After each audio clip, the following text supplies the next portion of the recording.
For this month's edition of Intelligence Insights, SocGolish reclaimed the #1 spot for the first time since April of 2024.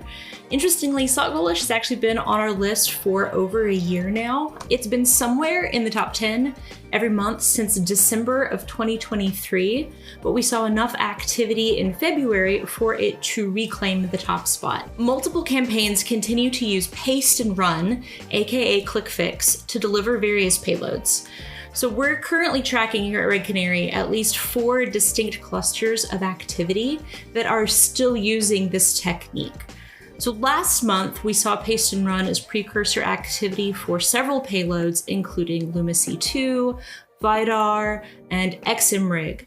If you're interested in learning more about paste and run, definitely take a look at our previous intelligence insights on the topic, or go take a look at our threat detection report that just came out. We have a whole section in our initial access trends section on paste and run. 4 of our top 10 threats this month are worms, which really illustrates how persistent worms can be. This is not an old problem. It is, but it remains a current problem as well. So Phorpiex, Tangerine Turkey, Gamarue, and PYFileDel are all worms.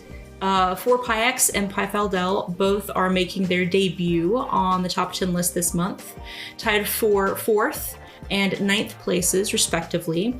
I want to give a little bit more context for worms in the top 10, so y'all don't think it's like we're seeing a whole wave of worm activity. The presence of worms can really vary from environment to environment, and that depends largely on USB use cases and policies. Once worms are in an environment, they're, by definition, very hard to remove completely. And that means that in some environments, we will see a lot of worms, sometimes multiple different kinds of worms, and in other environments, there may be none.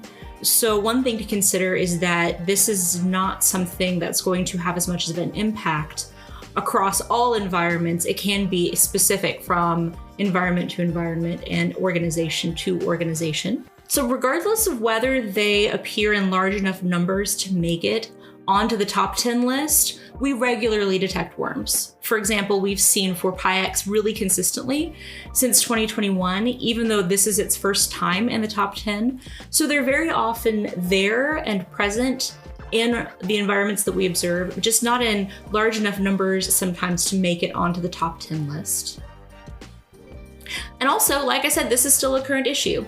As an initial access vector that's still in use by adversaries, worms are also subject to waxing and waning popularity.